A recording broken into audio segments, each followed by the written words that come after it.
le score que va obtenir le PQ aux élections, c'est majeur. S'il obtient 32 des voix, il n'y aura pas de référendum. Parce que la dynamique est trop loin. S'il obtient 38 ou 40 des voix, tu es dans une dynamique complètement différente, là.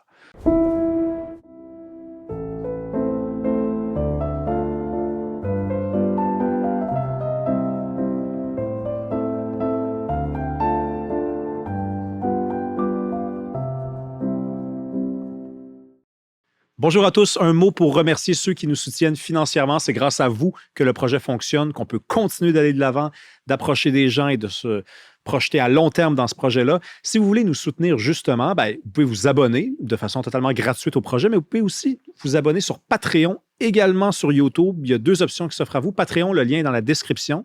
YouTube, vous allez juste en bas comme ça parce que vous êtes abonné, mais vous avez aussi rejoindre, se joindre. Vous pesez là-dessus et dans les 2 cas, ça vous donne accès aux épisodes 3 semaines d'avance sans publicité ainsi qu'à du contenu exclusif. Sinon, à mardi prochain. Merci. J'interromps la programmation quelques instants pour vous annoncer une très bonne nouvelle. On s'associe désormais, le balado Il reste du monde, à NordVPN. Ce sont eux qui commanditent l'épisode d'aujourd'hui. C'est quoi ça, NordVPN? Commençons avec le début.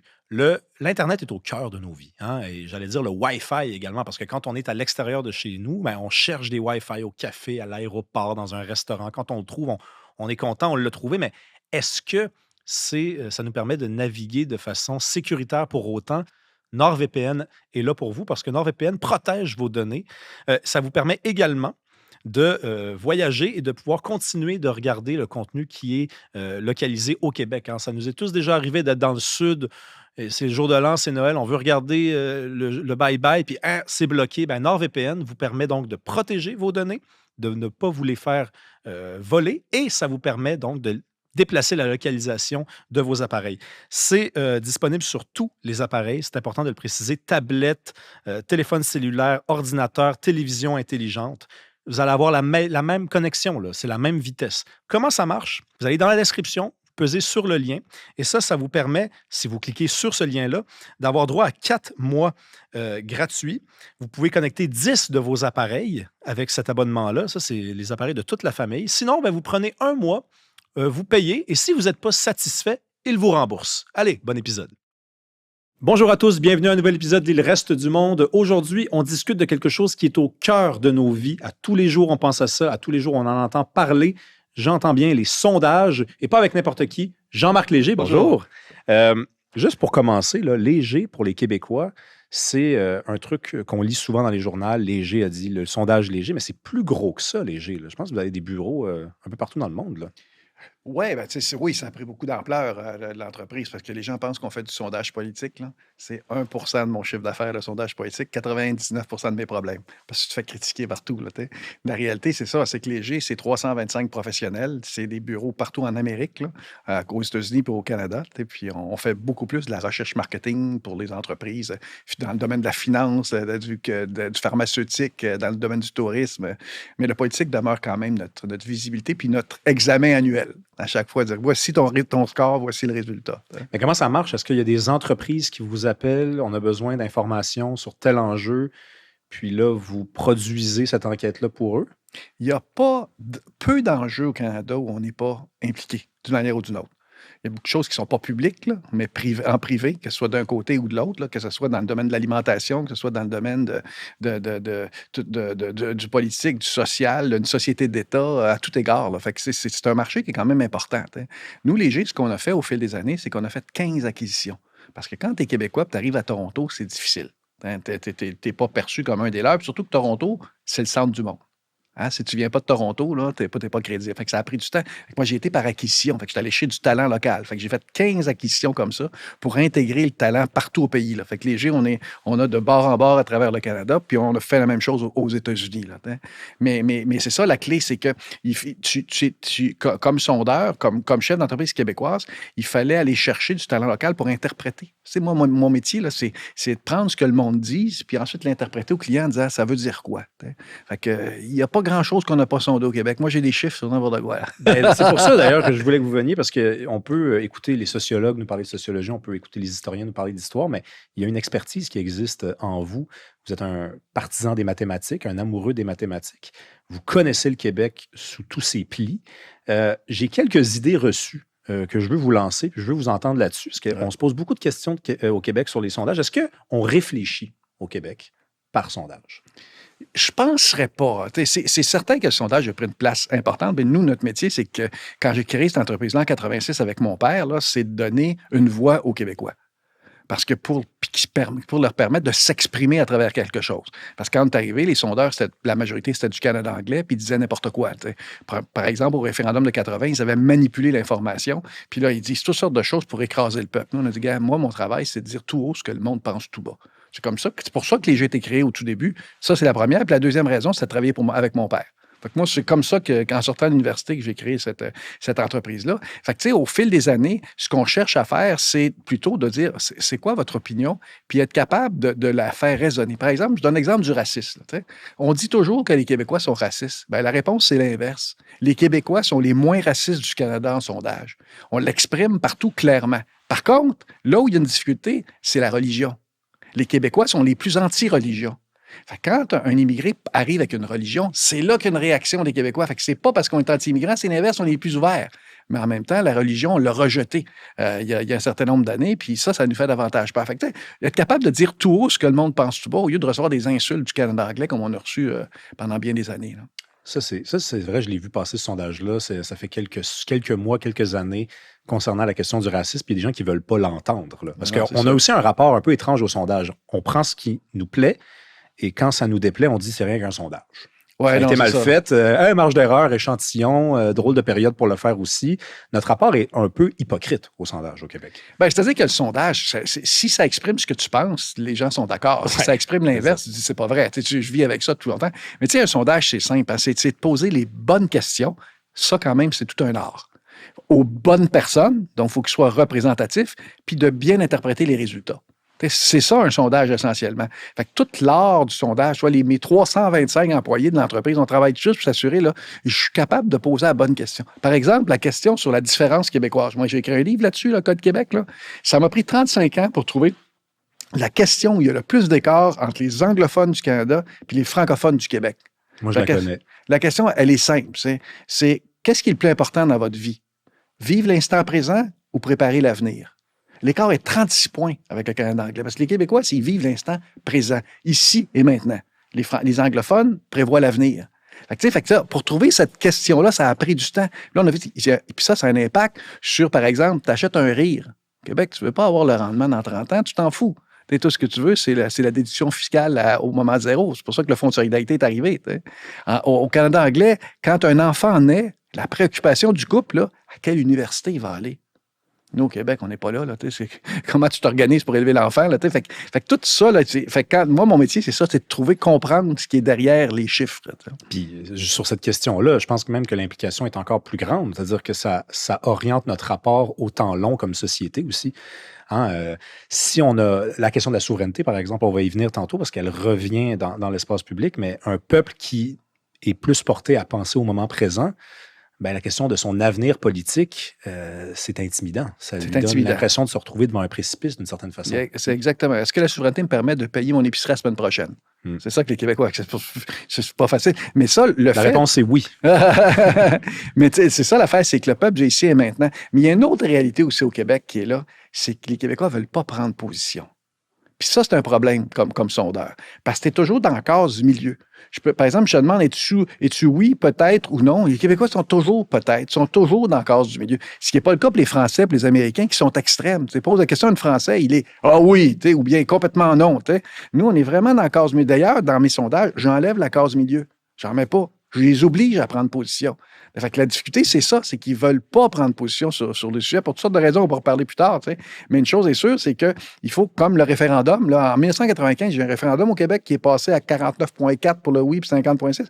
Bien, 3 mois avant le référendum, la grande majorité des Québécois ne voulaient pas de référendum. Ils ne veulent pas prendre de décision. Il y a mieux toujours être entre deux chaises. Voter bleu à Québec puis rouge à Ottawa. Ou l'inverse, voter rouge à Québec puis bleu à Ottawa. T'sais. Être toujours ce qu'on appelle dans notre jargon la politique de la ceinture et des bretelles. Tu vas tellement protégé, pas prendre de risques. En sondeur, moi, je suis obligé de faire face à cette population-là. Mais on en parlait avant qu'on entre en onde. Vous avez fait des focus group au Maroc, puis vous racontez que les gens dans les focus group, ils en viennent à se lever, à pointer du doigt l'autre devant eux. Ça se chicane. Ici, on lève le doigt, puis on attend que l'autre ait parlé, puis là, il a parlé avant nous, on avait pourtant levé le doigt avant, mais c'est pas la fin du monde, il nous a quand même pas marché sur les pieds. OK, ça fait 5 tours qui passent. Là, on se choque, Ouais. mais c'est peu d'émotions, finalement. C'est rien qu'un débat. Faire les faux troubles, les groupes de discussion, c'est qu'on invite des gens dans une salle pour leur demande de s'exprimer sur des sujets. Moi, je l'ai fait partout dans le monde. Là. Dans mes pays dans le monde, j'ai sondé partout. Puis tu vois les différences culturelles. Au Québec, là, un élément fondamental, tu amènes 10 personnes dans une salle, après 10 minutes, tu as un consensus, tout le monde est d'accord. Là, t'es là, mais je veux un débat, là, fait que tu es obligé de provoquer le débat. Tu es obligé de dire, non, il y a sûrement du monde qui ne sont pas en accord. Va en France. Ils ne sont jamais en accord. D'ailleurs, les Québécois, fondamentalement, ils disent oui au départ. Tu leur poses quelque chose, là, ils vont dire oui. Ils sont d'accord. Ils sont toujours d'accord. Jusqu'à un certain point. En France, c'est ben non. Ça commence par un non, la conversation. Puis moi, j'avais cette présentation-là. En France, j'ai présenté le livre, là, j'ai présenté devant le Sénat, puis l'Assemblée, les députés et sénateurs, le livre.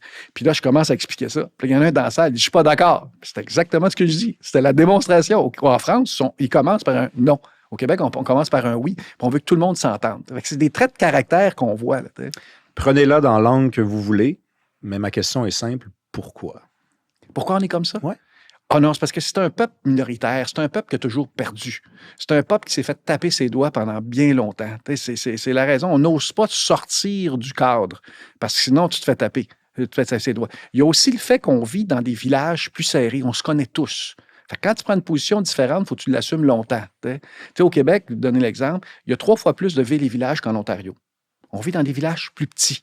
Fait que c'est 1107 villages pour le vrai, puis c'est 440 en Ontario. Pour mettre un chiffre en arrière de ça. Il y a une réalité derrière, là, ça. On est très villageois comme comportement. C'est un des traits de caractère aussi. Fait que c'est pour ça que c'est difficile de sortir du lot quand tu fais partie de la petite municipalité qui a 1000 habitants. Fait qu'on essaie de pas trop être différent des autres. Là, Puis notre parcours aussi est parsemé de compromis. Après la conquête, il a fallu toujours négocier sa liberté.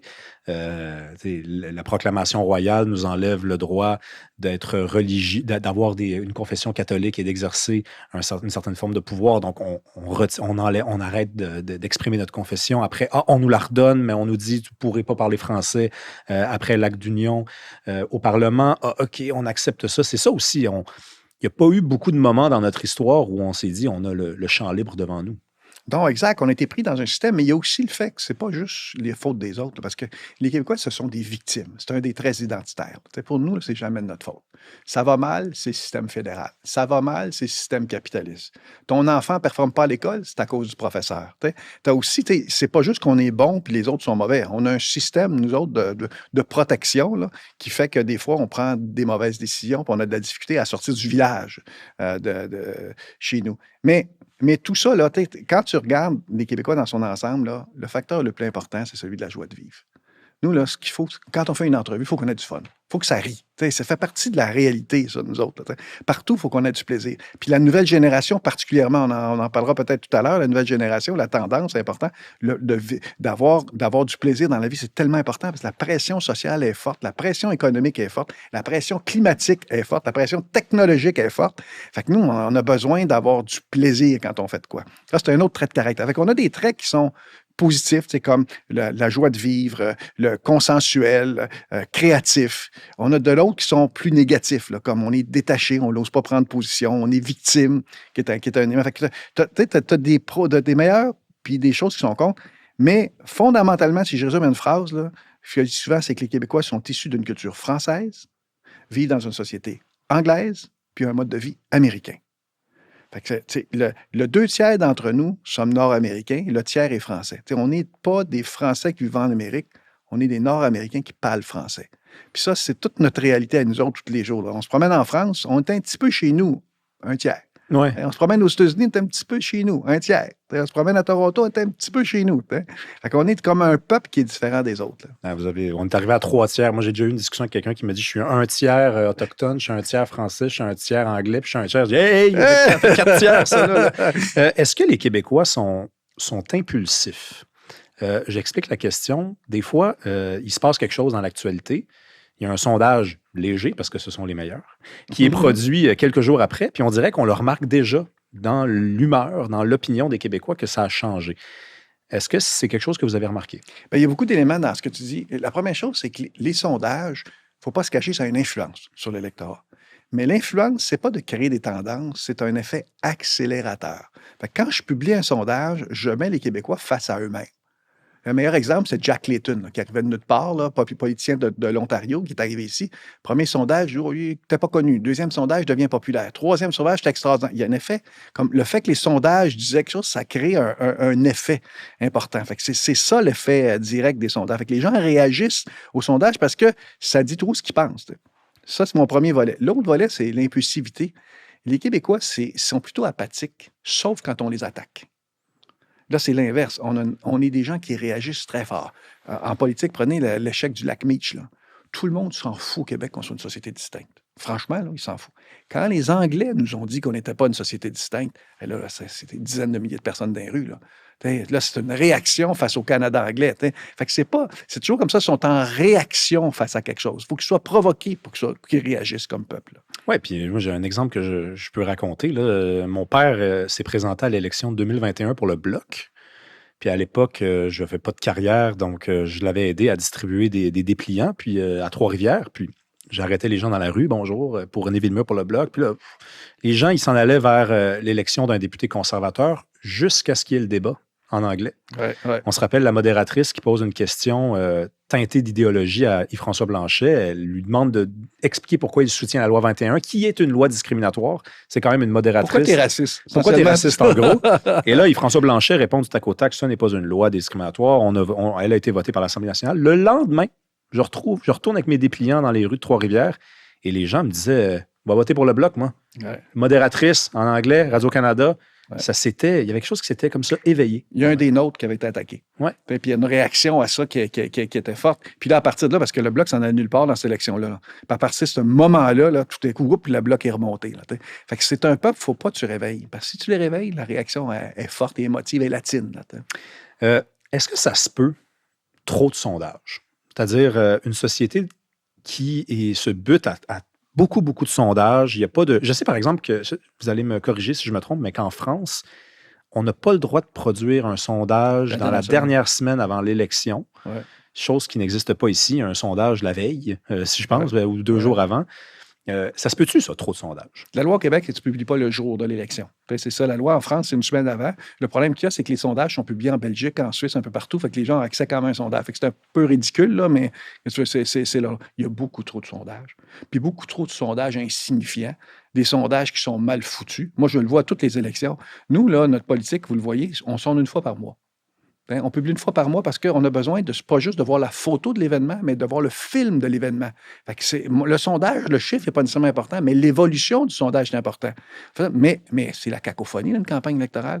Tu as du monde qui sonde tous les jours puis qui disent n'importe quoi.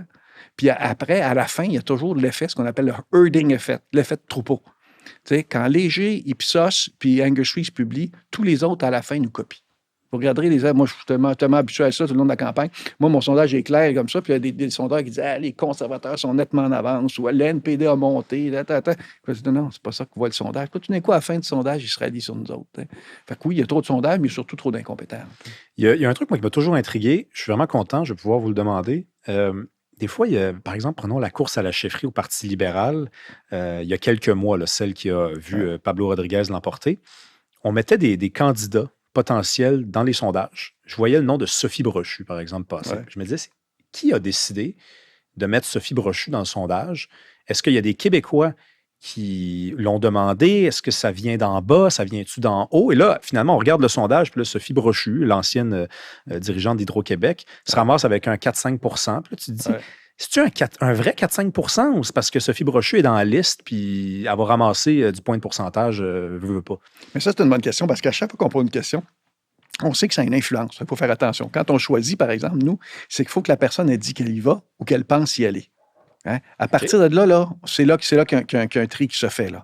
Parce que tu ne veux pas lancer n'importe quel nom puis toucher une réputation. Guy Cormier, ça a été la même chose dernièrement. Est-ce que tu le places ou pas? Et là, à un moment donné, il est en réflexion. Oh, parfait, on l'a mis dans le sondage. OK, fait qu'être en réflexion, ça le qualifie. Ça le qualifie. Parce que là, il faut avoir une mesure. Parce que si jamais il se présente, il peut avoir un effet considérable. Mais il y a une limite aussi à ces questions-là parce que tant qu'ils ne l'ont pas affirmé, les sondages, je mesure du jello, là. C'est beau, là, lancer 12 % ou 5 % dans la vraie vie, là, tu sais que c'est pas si fort que ça, ou c'est pas un appui ferme. Là. Par exemple, ce qu'on appelle la question hypothétique. si vous êtes élu, si Pablo Rodriguez est élu, est-ce que vous voteriez pour lui à l'élection? Puis là, tu vois, Pablo montait jusqu'à 31 %, il gagnait 10 points. Hein? En réalité, il était autour de 27. Il n'est jamais allé chercher le plus. Christine Fréchette, présentement, c'est la même affaire.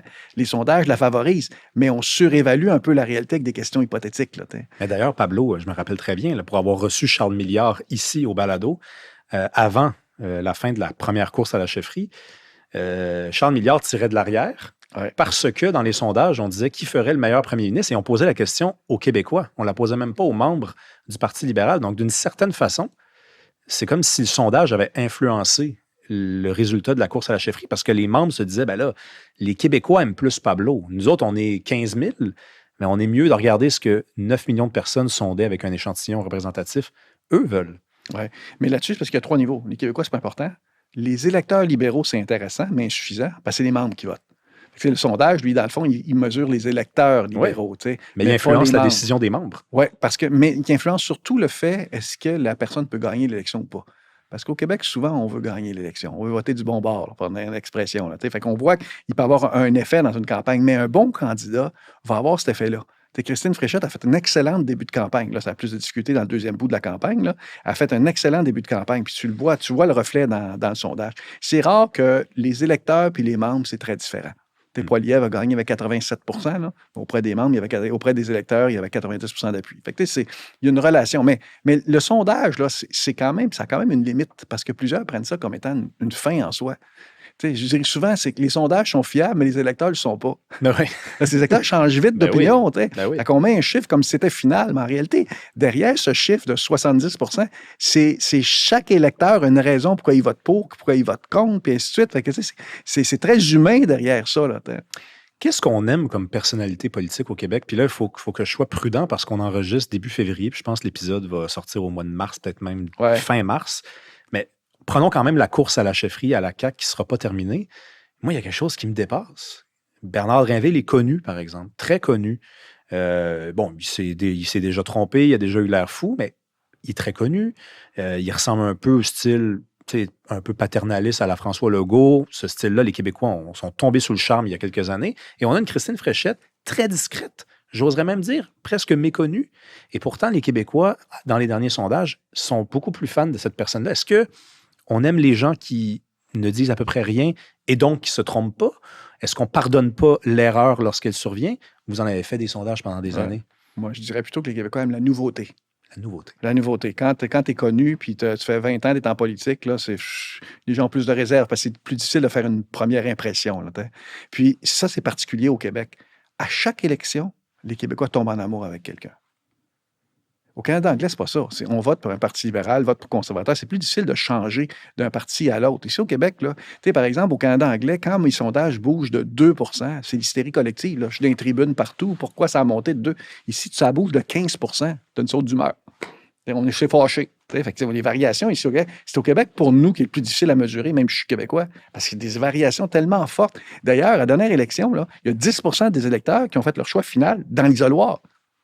D'attendre à la fin, parce qu'on se protège. Mais ce qu'ils aiment, c'est les nouveautés. Fait que à chaque élection, les gens veulent tomber en amour. Le problème, c'est que la majorité des politiciens ne sont pas aimables. Ils ne sont pas aimables. Ils ne sont pas le fun. Tu n'as pas le goût d'y suivre. C'est toujours un paquet de problèmes. Ils sont toujours en crise quand ils arrivent à l'écran. Ils sont toujours en maudit après quelque chose. On n'aime pas ça. C'est le principal problème de Québec solidaire. Québec solidaire qui a une plateforme extraordinaire. Le problème, c'est qu'ils sont toujours en maudit. Ils sont toujours fâchés. Les Québécois n'aiment pas ça. Les Québécois aiment les Jack Layton. Les Québécois aiment du monde. Les Justin Trudeau en 2015. Des gens, des René Lévesque. On aime des gens qui portent l'espoir. C'est pour ça que dans une campagne électorale, souvent, il y a un moment magique.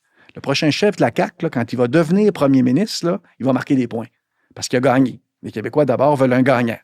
Puis après, là, il y a un moment magique avec l'électorat où les gens vont dire « Est-ce que je peux voter pour lui? » Puis c'est possible. Les gens prennent pour acquis la victoire du Parti québécois, là. Non, on est loin d'élection, là. Je vous garantis, là, les Québécois savent pour qui ils voteront pas, mais ils ne savent pas nécessairement pour qui ils vont voter. Ben justement, c'était ma prochaine question. On entend qu'on vote contre. On vote contre quelque chose et non pour quelque chose. Après, je viens de vous écouter me dire que Jack Layton, on a trippé. Justin Trudeau, on a trippé. René Lévesque, on a trippé. René Lévesque, on n'a pas voté contre quelqu'un. On a voté pour Lévesque. On n'a pas voté... Quand on a voté pour Layton, on a voté pour Layton. Donc, comment vous faites la part des choses? C'est vraiment un effet de génération. Les 40 ans et plus votent contre, les 40 ans et moins votent pour. Okay? J'avais résumé, c'est une caricature, c'est pas toujours comme ça, là, ça. La jeunesse, elle cherche l'espoir, elle cherche quelqu'un, dans le fond, qui va préparer le Québec de demain. Les gens plus âgés, c'est une série de frustrations qu'ils ont eues dans la vie, là, puis ils sont en maudit. Fait que c'est comme tu as deux réalités dans un. Puis l'effet générationnel est le plus important. Moi, en sondage, là, je ne m'occupe plus du sexe, je ne m'occupe plus de la langue, je ne m'occupe plus de ça. Ben, la langue un peu au Québec, là, mais de façon générale, là, c'est vraiment la génération. Dis-moi quelle génération tu es, je vais te dire pour qui tu votes. Une relation de cause à effet, là, cette jeune génération-là. Puis comme sondeur, je surveille toujours plus la jeune génération. Pas parce qu'elle va voter à la fin, parce que souvent, elle ne va pas voter, mais elle crée toute l'énergie, la tendance, c'est elle. Puis au Québec, ce qui s'est passé depuis 2 ans, là, pour la première fois, il y a plus de milléniaux que de baby boomers. C'est fini le règne des baby boomers. C'est terminé. Ils ont dominé le Québec pendant 50 ans où ils ont imposé leurs valeurs, que ce soit les valeurs hippies dans les années 60, jusque le boulot dodo, métro boulot dodo dans les années 80, puis après avoir sa maison, le 450, là, puis avoir des préoccupations, par exemple, la santé qui était devenue préoccupation numéro 1. Pourquoi? Parce que le monde, les baby boomers étaient vieux. Mais aujourd'hui, là, les milléniaux sont plus importants en nombre, sont plus scolarisés, sont plus technologiques, hein, sont plus riches aussi. On va en parler tout à l'heure. Ils sont très endettés, mais ils ont aussi accès à beaucoup d'argent. Hein. Cette jeune génération-là, maintenant, a pris le contrôle. Puis pourquoi aujourd'hui on parle du coût de la vie, coût de logement comme étant la priorité des gens? C'est parce que c'est celle des jeunes, pas celle des gens âgés. Fait qu'ils sont en train d'imposer leurs valeurs à la société. Fait que suivre les jeunes, c'est de comprendre vers l'avenir, vers quoi on s'en va. T'sais. Puis c'est pour ça qu'il y a une volonté de changement. C'est pas pour rien que tous les chefs de parti, que tous les partis ont changé de chef. C'est la volonté de changement. Toutes les baby boomers sont sortis. François Legault, Philippe Couillard, Pauline Marois, nommez-les toutes, là, Jean Charest de ce monde, là, sont sortis. Puis là, toute la nouvelle génération, les Christine Fréchette, les Charles Milliard, les Paul Saint-Pierre Plamondon, Ruba Gazal, Éric Duhem, c'est toute la génération X. C'est vraiment un changement générationnel. Et ça change la façon d'aller. Parce que ces gens-là, ils ont plus de volonté de changement. Puis il y a un élément fondamental, c'est qu'ils sont insatisfaits. Le 2/3 disent que ça va mal au Québec. Là. Puis tant que ça change, la conséquence, là, c'est à la prochaine élection, tu as un nouveau choix. En même temps, ces jeunes-là deviendront vieux un jour. Est-ce que on ne s'en sort pas dans la mesure où eux aussi, ces jeunes qui deviendront vieux, voteront contre quelque chose? Est-ce que c'est la projection que vous faites? Oui, mais il y a toujours un peu de contre et de pour là, Oui. dans un vote, là, mais c'est sûr que plus tu vieillis, plus tu deviens désabusé. Mais il y a quelque chose de fondamental chez les jeunes aujourd'hui. À cause de tous les médias sociaux, ils ont un bullshit detector, un détecteur de mensonges. Quand un politicien est à la télé et il ment, là, ils savent qu'il ment. Quand il y a une fake news, ils le savent. Ce qui n'empêche pas qu'ils vont peut-être la partager pareil, parce que c'est drôle, ainsi de suite, pour d'autres raisons. Mais les jeunes sont plus scolarisés, sont plus intelligents, sont plus informés que jamais. Ils savent ce qui se passe partout sur la planète. Parce que la différence, c'est qu'ils n'ont pas à aller chercher l'information. L'information se rend à eux. C'est assez phénoménal. Tu n'as plus besoin de lire le journal. Tu es au courant de l'information parce qu'elle vient à toi, ces médias sociaux. Puis les jeunes, particulièrement, sont habiles derrière ça. Fait que ce niveau-là d'intelligence, c'est ça, à mon avis, qui va influencer la société de demain. Oui, puis moi, je ne suis pas le gars le plus... Ça, je suis d'un bon côté. Je vais te parler des mauvais côtés dans quelques secondes. Ben, restons dans les bons, parce qu'il y a un truc... moi, je ne suis pas le gars le plus optimiste sur la Terre, là, mais j'entends beaucoup de gens dire, souvent des gens plus vieux que moi, dire « Ah, les jeunes, ils ne s'intéressent plus à la littérature, ils ne s'informent plus. » Puis les podcasts, des épisodes de 1 heure, 1h30, 2 heures, c'est nous qui avons inventé ça. Là, hein? Ou en tout cas, c'est nous qui sommes les plus grands fans de ça. Donc, ça défait on est capable de s'installer pendant 2 heures, d'écouter des gens parler. Des fois, on le fait en 4 coups, une demi-heure, mais on passe au travers de ça. Alors que nos parents, eux, c'était le téléjournal qui dure 22 minutes, puis c'était terminé, puis on lit le journal. On ne lit plus, mais il y a ce contenu-là aussi qui a émergé, puis qui est la démonstration qu'on est capable de s'intéresser à la vie des idées aussi. Oui, puis tu sais, il y a comme un double phénomène. Il y a une mondialisation de l'information, mais hyper-segmentation par groupe d'âge. Par exemple, quand tu as 25 ans, tu n'as pas les mêmes intérêts qu'à 30 ans. À 30 ans, tu es dans un autre monde. Puis parce que c'est le début des enfants, tu as ta première hypothèque. Mais ça, à 35 ans, c'est une autre réalité. Fait que ce qui se passe, c'est que le monde s'hyper-segmente par génération. Mais en même temps, le jeune qui a 25 ans aujourd'hui, il écoute les mêmes films, regarde la même musique, achète les mêmes produits que le jeune de New York, de Paris puis de Tokyo. Fait que tu as comme un double phénomène, une mondialisation, quelque chose, puis une segmentation par génération. Fait que ce qui fait que cette nouvelle génération-là, elle a quelque chose d'extraordinaire parce qu'elle a un potentiel. C'est ce qu'on appelle le bébé roi, l'enfant roi, qui est devenu tranquillement le consommateur roi, qui devient le citoyen roi. Votre jeune génération ne s'est jamais fait dire non. C'est fantastique parce que pour vous autres, tout est possible. Ça, c'est le bon côté. C'est Le ça. mauvais côté, par On contre. y arrive, là, ouais. Le mauvais côté, il y a une statistique. Moi, j'ai des chiffres à peu près, comme je disais, surtout. Là. Il y a une statistique qui m'a renversé l'an passé, c'est celle-ci. 24 des jeunes ont déjà subi une dépression. 24 1 sur 4.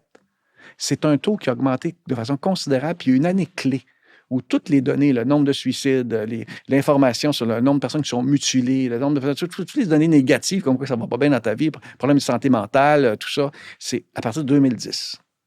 À partir de 2010, là, il y a un livre qui s'appelle Anxious Generation, là, qui prend ça que toutes les statistiques, à partir de 2010, il y a comme un moment qui s'est passé.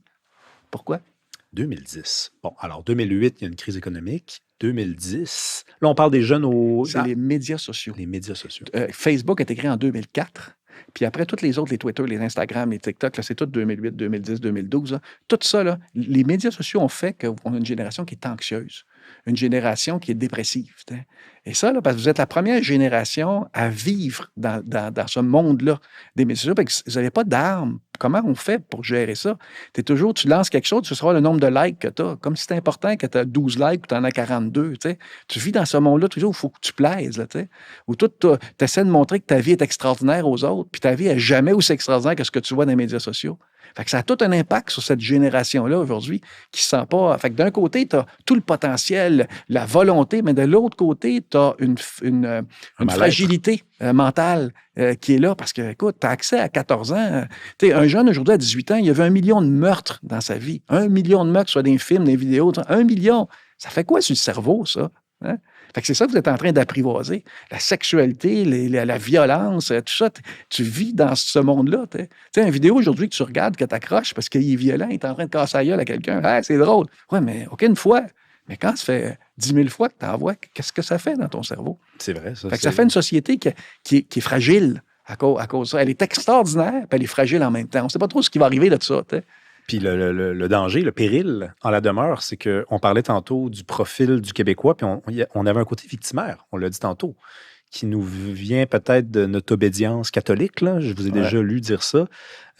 Si on a une génération qui a ça en elle parce que ses parents l'avaient aussi en eux, et qu'en plus de ça, il y a des raisons extérieures, là, ça pourrait faire de nous des gens pas très équipés pour la vie. Là. On va s'adapter. Mais c'est comme la nouvelle génération, l'autre génération après, les alphas, là, qu'on parle des petits jeunes, qui sont arrivés puis en pleine pandémie, là, où ils ont perdu des années de leur vie. En tout cas, ils ont perdu le fait d'avoir des relations sociales plus importantes. Là. Ça a des conséquences, ça, cette génération-là. Fait qu'autant elle est fantastique parce qu'elle est plus éduquée, sociale, plus technologique, autant de l'autre côté, elle est fragile. Hein. Est-ce que vous le mesurez, ça? Parce que je l'entends beaucoup, que les jeunes seraient de plus en plus à droite. C'est vrai et faux en même temps. Je l'ai mesuré. Les jeunes hommes sont plus à droite, les jeunes femmes sont plus à gauche. Plus à gauche que leur mère? Plus à gauche que leurs parents. Ouais. Les jeunes femmes. Fait que c'est vraiment un monde, qui est en train d'aller comme ça. T'sais. Fait que la jeune génération homme blanc de Trump, là, elle existe. Mais tu as aussi la jeune génération qui a voté Trudeau et qui a voté Carney, qui sont davantage des jeunes femmes. Là, fait que les jeunes soient plus à droite, la réponse est non. Que les jeunes hommes sont plus à droite, la réponse est nettement. Et on rappelle que le projet, un jour, c'est qu'ils fassent des enfants. Ah, c'est ça, exact. OK, d'accord. Les hommes et les femmes, donc je sais que vous avez dit tantôt, c'est un truc qui vous intéresse de moins en moins, là, le sexe, vous vous intéressez plus à l'âge, mais quand même, il y a un truc entre les hommes et les femmes. Je ramène la question de la souveraineté. On dit souvent que les femmes sont moins souverainistes que les hommes au Québec. On essaie de comprendre pourquoi. Ça peut être tabou que de rappeler que, bon, le projet de souveraineté, c'est un projet risqué, par définition, puisqu'il existe un état des lieux, puis le projet, c'est de le changer. Les femmes auraient un rapport au risque qui serait différent que celui des hommes. C'est quoi les autres? Mais déjà, est-ce que c'est vrai, ça? Mais ça, c'est le facteur principal, ce que tu as mentionné, le risque financier. Les femmes risquent beaucoup moins financièrement. Elles sont plus préoccupées par l'argent que le sont les hommes. Là, ça. Mais il y a aussi un facteur, c'est que les femmes, puis c'est très sexiste, mais c'est mathématiquement vrai, sont plus indécises. Ils prennent plus de temps à prendre une décision. Fait que comme l'enjeu sur le référendum, avant de prendre une décision, là, montre-moi pourquoi je prendrais une décision. La conséquence de ça, c'est que quand une femme prend une décision, elle est ferme. Les hommes prennent une décision puis changent 3 fois d'idée. Fait que c'est pour ça que tu fais attention, parce qu'il y a des bons et des mauvais côtés de chaque côté. Les hommes, ouais, je suis d'accord. Le lendemain, non, je suis contre, c'est ce que je t'ai dit hier. Ça ne dérange pas, c'est très masculin, ça. Les femmes, laisse-moi le temps de réfléchir. Christiane Fréchette, on va être au mois de mars, ça va peut-être être différent, mais c'est la même chose. Sa première action, laissez-moi le temps de réfléchir. Bernard Drinville, je fonce comme un train dedans. Ce qui n'empêche pas, demain, il peut changer d'idée. Hein. D'ailleurs, il a déjà changé de parti, je pense. Oui, oui, mais est-ce que c'est indécis ou c'est plus studieux? Les femmes seraient définition peut-être... large d'indécise, là, parce qu'il y en a, ils ne veulent pas se mouiller avant d'avoir essentiellement d'avoir réfléchi sur la question, notamment sur la question financière. Hein. Ce phénomène-là est différent. Fait que pour la souveraineté, les femmes ont toujours été plus réservées. Sauf, vous voyez, au référendum, tout d'un coup, de la montée, ça a été surtout près des femmes actives, qui ont un travail rémunéré. Les autres, il y a une montée forte de la souveraineté. Les femmes, à la maison, eux, c'est l'inverse. Le risque est trop grand pour eux. Puis quand on parlait du mot séparation, là, ça a un impact, ça, sur l'électorat féminin. Ah oui, si dans le sondage, c'est écrit séparation ou c'est écrit souveraineté, ça commence par S, mais c'est deux mots différents, là, quand même. Ouais. D'ailleurs, le mot séparatiste, c'est un mot qui est beaucoup plus populaire à l'extérieur du Québec. Le mot séparatiste, tu vas te retrouver à 25 qui disent oui. Le mot souveraineté, tu vas te retrouver à 30 Le mot indépendance, tu te retrouves encore à 32 Le mot pays, tu te retrouves à 35 Pour la même chose, c'est dépendant comment tu fais. Parce que le pays, tu bâtis quelque chose. La séparation, tu démolis quelque chose. Hein? Fait que le narratif de la campagne est important. Peut-être qu'avec souveraineté, association, pays, peut-être qu'on sera à 51. Je veux qu'on revienne sur les jeunes à droite. Vous avez parlé de Trump. On va en reparler tantôt de Trump. Mais est-ce que c'est vraiment ça qui motive les jeunes? Oui, c'est sûr. C'est sûr, je le garde pour la fin. Trump, bon, tantôt, mais est-ce que les jeunes sont de plus en plus à droite pour d'autres raisons que Trump? Est-ce que c'est un peu rapport avec aussi la crise du logement, le fait qu'il y a eu un coût de la vie? C'est drôle, là, il y a eu un coup d'éclat il y a quelques jours dans une épicerie du Maryland. Il y a des jeunes de gauche. On devine quand même qu'ils sont rentrés, qui ont volé 6 000 $ de nourriture, qui sont allés leur distribuer à des associations. Ça, c'est l'extrême gauche de 2026. Je pensais qu'elle n'existait plus. Ouais. Elle est revenue parce que c'est un vrai problème au Québec en ce moment.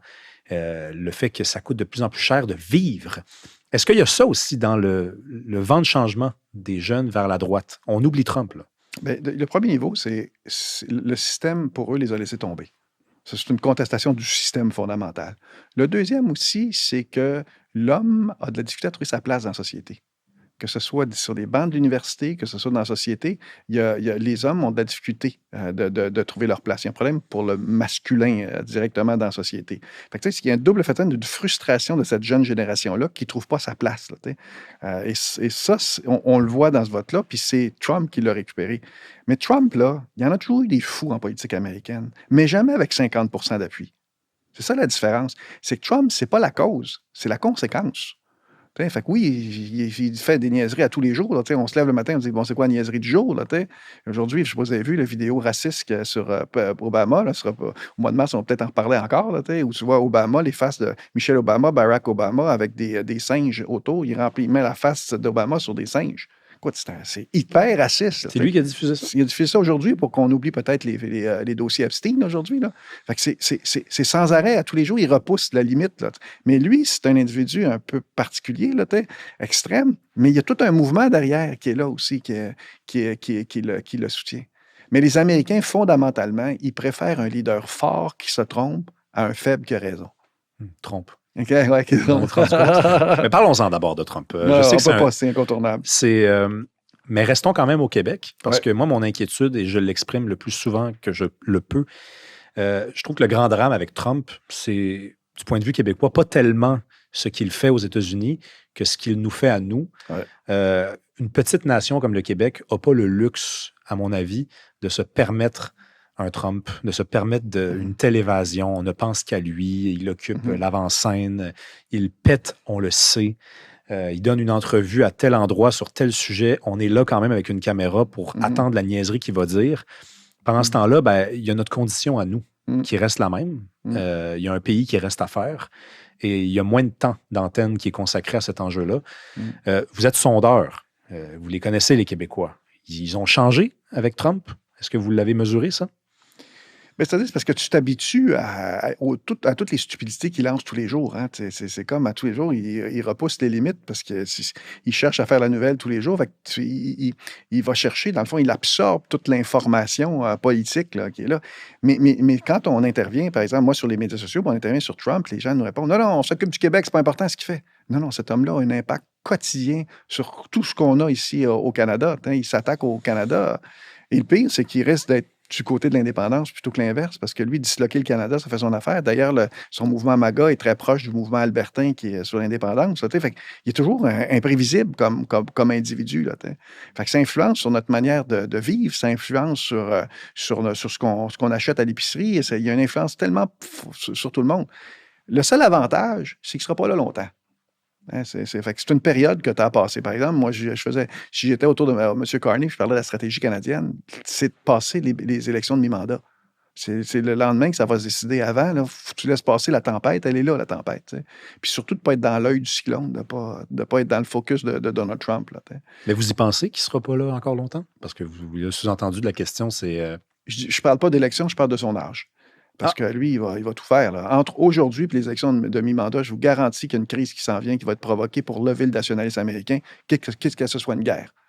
Hein, parce qu'ils sont au pouvoir et ils vont vouloir le garder par tous les moyens. Bon, est-ce que les Américains sont assez idiots pour ça? On verra là, à ce moment-là. Là, mais c'est ça. C'est que pendant les prochains mois, ça va être la cacophonie à cause justement des élections de mi-mandat. S'il perd les élections de mi-mandat, s'il perd la Chambre des représentants et peut-être aussi le Sénat, lui, il se retrouve dans un processus d'impeachment, de destitution. Là, donc, il se voit vers ça. Puis s'il gagne, c'est encore pire, parce que ça veut dire qu'il a plein pouvoir. Puis là, ce que vous avez vu de Trump, c'est rien par rapport à ce que vous allez voir dans les prochaines années, quitte à ce qu'il n'y ait même pas de présidentielle en 2028. Fait que c'est pour ça que d'un côté ou de l'autre, en avant-prochain, c'est le bordel. Je pense que ce serait très improbable, en plus, qu'il gagne les deux, la Chambre et le Sénat, parce que je lisais dans un journal américain il y a 2 jours que Clinton et Bush sont les 2 seuls à l'avoir fait. Ça se pourrait-tu? Dans l'histoire récente des États-Unis? Oui, c'est difficile. C'est difficile de gagner un deuxième mandat. Je peux me tromper, là, mais... C'est ça, mais Trump ne fait jamais rien d'ordinaire. Fait que c'est qui aurait pensé qu'après une mise en accusation, puis d'avoir été accusé reconnu coupable de viol, de fraude, non mais tous, de complot, tout ce que ça, il s'est fait élire. Il y a comme une folie qu'on a de difficulté à dire. Moi, là, j'ai dit 10 fois sur les ondes de LCN, c'est terminé pour Donald Trump. Garantie, il ne pourra pas gagner la prochaine élection. Puis tu arrives à l'élection, puis mon sondage dit il gagne encore. C'est comme, il est imprévisible. Là. Fait qu'on ne sait pas ce qui va se passer avec lui. Mais si, en théorie, il va perdre les mi-mandats parce que les tendances, non seulement des sondages, mais des résultats qu'il y a sont négatives. Là. Fait qu'on va peut-être être libéré de cette emprise-là de Trump sur le Canada. Là. Mais vous faites bien de faire la part des choses. Vous avez utilisé le mot folie. Donc, j'imagine que vous me donniez alors un peu raison. Il y a quelque chose de l'ordre du délire là, dans le fait de ne parler que de lui. Après, il y a évidemment un impact. Cet impact-là, j'en appelle pas à le nier. Là. C'est-à-dire, la question des tarifs, pour moi, elle est traitée de façon normale. Là. Il faut quand même aussi des fois rappeler que 85% des produits qu'on exporte là-bas sont pas sujets à des tarifs. On est en train de renégocier l'entente. Oui, mais tu sais, il y a quand même quelque chose comme un délire. Est-ce que vous êtes d'accord avec moi? On parle moins du Québec, on parle plus de cet homme-là. Oui. Puis c'est vrai ici, c'est vrai au Danemark, c'est vrai en Europe, c'est vrai partout dans le monde. La folie du Groenland, hein, quelle folie. Il a lancé ça pendant 6 mois de temps, puis du jour au lendemain, il dit c'est terminé, j'ai eu une entente avec le Groenland. C'est même pas vrai.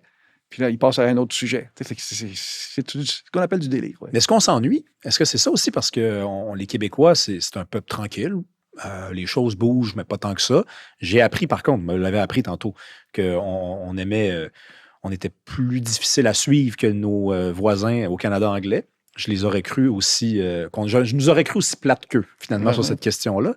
Mais quand même, le show, il n'est pas ici, il est en bas. Est-ce que c'est ça aussi? C'est pas un show en bas? Je rappelle Zoran Mamdani, par exemple, qui s'est présenté pour être maire de New York, qui a gagné. Ça aussi, ça m'a surpris. On était là à suivre ça comme si c'était plus d'ailleurs ou presque la course qu'on a eue à Montréal. Parce que c'est un show. C'est en fluo. C'est des gros néons. C'est le Trump Show, tous les jours. Il y a une télé-réalité qui est là. C'est certain. Mais c'est ça. Mais c'est sûr que la politique québécoise est en train de reprendre son sens, justement parce que la souveraineté va être dans l'enjeu de la prochaine campagne. Fait que là tu n'es plus dans les discours accessoires. Là. Tu parles du fond des choses. Là. Fait que la prochaine campagne risque de lever. Là, parce que je dirais que la politique, depuis une quinzaine d'années, est un peu ennuyante au Québec.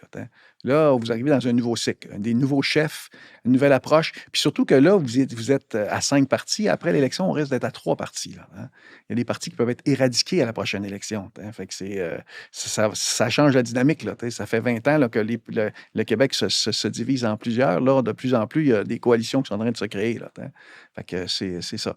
Mais une élection, là, moi, j'en ai fait au moins une centaine comme sondeur, là, que ce soit ici au Canada, partout aux États-Unis ou ailleurs dans le monde. C'est toujours imprévisible. Nous, les sondeurs, on est bons pour prédire le passé. Hmm. On est fort là-dedans. On va t'expliquer ce qui s'est passé hier. Là, parce que comme sondage, je sais que si je te demande ton comportement d'hier, je suis très bon. Ton émotion d'aujourd'hui, je suis pas mauvais. Qu'est-ce que tu vas faire demain? Je suis franchement mauvais. Mais personne ne Tu peut ne peux pas faire ça. prédire. Non, puis Personne ne peut même faire ça. l'individu ne peut pas. Tu ne le sais pas. Il y a un amalgame de choses qui va se passer. S'il y a le jugement de la Cour suprême, par exemple, sur la loi 21, sur la laïcité, puis la Cour suprême dit que vous n'avez pas le droit, fini, la souveraineté monte de 10-12 points. Fait que tu ne sais pas ce qui va se passer. Là, Denis Arcand dirait qu'il y a juste les historiens qui sont capables de prédire l'avenir. Ouais, Bien dit. c'est un grand cynique qu'il est. Parlons de la souveraineté, justement, parce Ouais. que vous mesurez son appui depuis des années. Ouais. Moi, je sais où vous vous rangez personnellement. Vous l'avez dit publiquement, je pense. C'est censé être su, ça? Ben, c'est-à-dire que moi, l'indépendance politique, c'est le débat de mon père. OK. Moi, j'étais dans l'indépendance économique. OK. C'est-à-dire que le Québec doit s'assumer. Puis je pense pas que la souveraineté peut se faire si elle n'est pas rentable économiquement. Puis ça, c'est la démonstration que le PQ doit faire. Parce que tout le reste, l'importance de la langue, de la culture, tout ça, ça a été démontré depuis longtemps, l'importance que le Québec soit doté de pouvoir. Mais la souveraineté a évolué parce que mon père, qui était ministre sous René Lévesque, là, à l'époque, la souveraineté était bâtie sur 3 piliers, ce qui était la langue, la protection de la langue, qui était la haine des Anglais, puis qui était le contrôle d'un État par les francophones. Ça, c'est les 3 piliers de la souveraineté de René Lévesque et de la subséquente. Aujourd'hui, là, le contrôle d'État francophone, on l'a. La haine des Anglais, ça n'existe plus. On n'a pas cette relation. La langue, ça, peut-être un peu, mais c'est un débat plus âgé. Les jeunes sont moins préoccupés par le dossier de la langue. Aujourd'hui, c'est différent. C'est la crise climatique, c'est le capitalisme, il y a d'autres enjeux qui sont là. L'immigration, il y a d'autres enjeux qui sont là aujourd'hui. C'est pour ça que le débat a changé beaucoup au fil des années. Mais il reste qu'il y a un fond le tiers des Québécois qui sont fondamentalement souverainistes. Tu as ensuite de ça un autre 10-15 qui sont fondamentalement nationalistes. Mais si on a le choix entre le Canada actuel qui ne se réformera pas, puis la souveraineté, et on va peut-être voter pour la souveraineté. Bon, là, tu te retrouves à 40-45 d'intention de vote. Là, après, là, c'est autre chose. Là. Si ce n'est pas rentable économiquement, tu ne passes jamais à la base de 50. Là. Parce que j'allais dîner l'autre jour avec quelqu'un qui a vécu de très près le référendum de 95, de très près. Puis il me disait, les sondages me font peur en ce moment. Puis moi, je disais, mais non, calme-toi. J'ai regardé les sondages à 1 an du référendum de 95, puis le oui était à peu près au même niveau qu'il ne l'est en ce moment. Puis il me disait, non, on était beaucoup plus haut. Là, après, on pourrait me répondre, quelqu'un d'autre qui serait aussi enthousiaste que moi, mais Rémi, on n'est pas à 1 an du prochain référendum, on est à 2, 3 ans, 4. Vous, là, de la manière que vous le lisez en ce moment, vous venez quand même de dire que vous ne pouvez pas prédire l'avenir.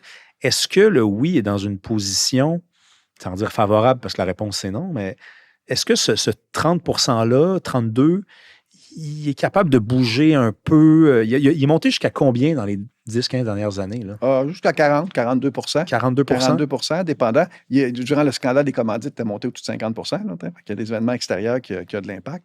Mais en premier, c'est parce qu'il y a une élection avant. Puis c'est majeur. Le score que va obtenir le PQ aux élections, c'est majeur. S'il obtient 32 des voix, il n'y aura pas de référendum. Parce que la dynamique est trop loin. S'il obtient 38 ou 40 des voix, tu es dans une dynamique complètement différente. Là, c'est parti. Là, parce que la différence entre aujourd'hui et les autres années, c'est qu'il n'y a pas de troisième voie possible. Quand j'entends la CAQ parler de la troisième voie, là, c'est un peu ridicule. Elle n'existe pas, cette troisième voie-là. Le fédéralisme, ce n'est pas renouvelable.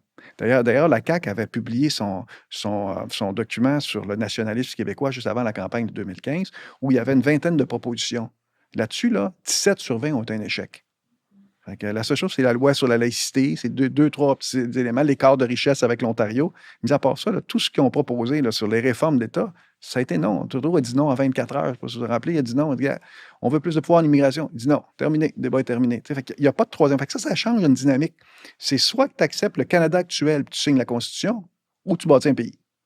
Il n'y a plus de choix entre les deux. C'est pour ça qu'il faut toujours se laisser une marge de manœuvre. Là. Parce qu'actuellement, s'il y avait un référendum aujourd'hui, oui, il ne perdrait par beaucoup. Mais entre-temps, tu as quoi? Tu as l'élection provinciale, l'élection d'un nouveau gouvernement, une nouvelle génération de souverainistes. Tu as le référendum en Alberta, qui est très probable, ce qui est assez particulier, qu'une autre province du Canada veuille tenir un référendum de se séparer du pays. C'est quand même assez particulier. Là. Ils ne gagneront probablement pas, mais ils risquent d'aller chercher 25-30 des voix. Fait que c'est ça, tu as dynamique. Tu as les jugements de la Cour suprême qui s'en vient. Fait que tu as plein d'événements qu'il faut faire attention. Il y a un climat. Avant l'échec du lac Meach, la souveraineté était dans les eaux comme on l'a aujourd'hui. Quand il y a eu l'échec du lac Meach en 1990, la souveraineté a monté de façon importante. Fait que, c'est ça. C'était un peuple qui est en réaction face aux événements. Fait que vous voyez devant, à l'horizon, quelques potentielles colères, quelques colères collectives là, qui pourraient animer ce 30 %-là. Il y a des gens qui disent, par exemple, que si le PQ l'emporte en octobre 2026, et là, il l'a annoncé dans le 3e chapitre du Livre bleu, on ne fera pas de référendum avant le départ de Trump. Donc là, ça nous mène 1 an, 2 ans plus tard. Ben là, l'enjeu, c'est qu'entre-temps, il faut gouverner. Et si ça se fait bien, ben, tu perds des appuis. Parce que les gens qui ne sont pas le tiers très souverainiste sous n'importe quelle condition, eux autres, ils ont besoin d'être convaincus que ça ne fonctionne pas. Mais si à Ottawa, on dit oui à presque toutes les demandes du Parti québécois, parce qu'on sait que si on dit non, ça réveille ça. On dirait qu'on le voit déjà venir, le jeu. Là. Au Canada anglais, c'est non, c'est fini. C'est pas une préoccupation pour eux autres. C'est pas important pour eux autres. Là. Quand tu as entendu le discours de Mark Carney à Citadel, là, de refaire l'histoire, là, où le Québec n'existe pas vraiment, là, c'est... Non, c'est ça. Non, mais dans un scénario où le Parti québécois doit gouverner, donc doit demander certaines fois de l'argent, doit aller à Ottawa, envoyer quelqu'un, ils auraient tout intérêt à Ottawa de dire oui, plutôt que de dire non. À des choses qui se disent... Aurait intérêt, c'est différent. Mais il y a une incompréhension du Québec, puis il y a un désintérêt face au Québec. Prenez tout le régime de Harper, Trudeau. Moins ils parlaient du Québec, puis mieux ils étaient. Fait que moi, je vois pas, il n'y aura pas de réaction du Canada anglais. Là, fait qu'ils vont dire non?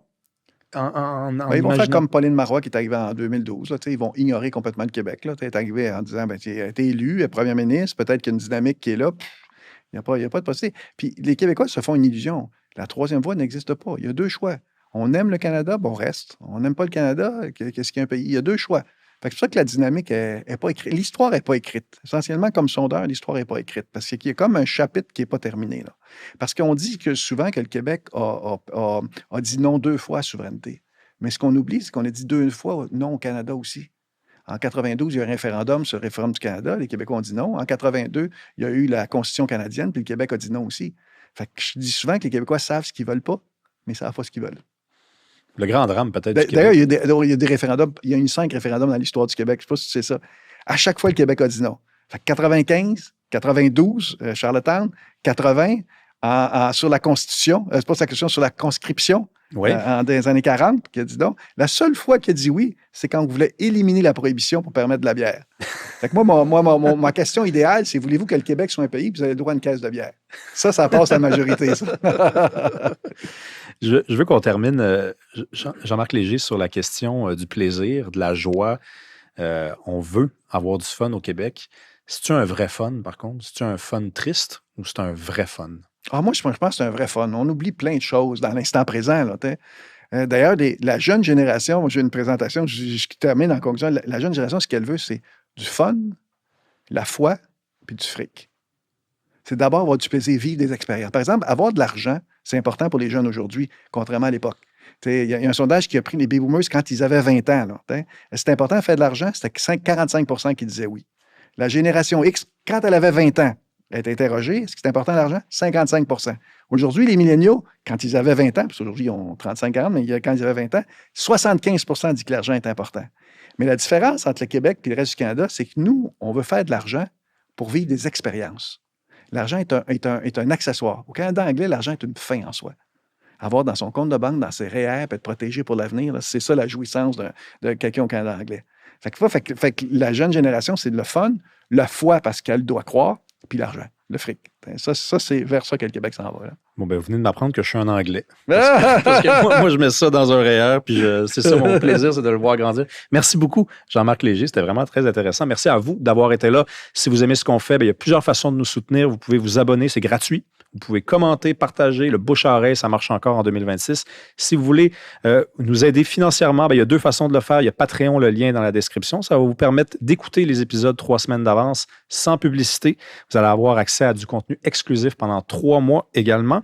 Et vous allez pouvoir assister à l'enregistrement d'épisodes. Si vous voulez les épisodes 3 semaines d'avance, les regarder et les voir, c'est sur YouTube. Vous descendez, vous allez voir rejoindre, vous pesez là-dessus. À mardi prochain.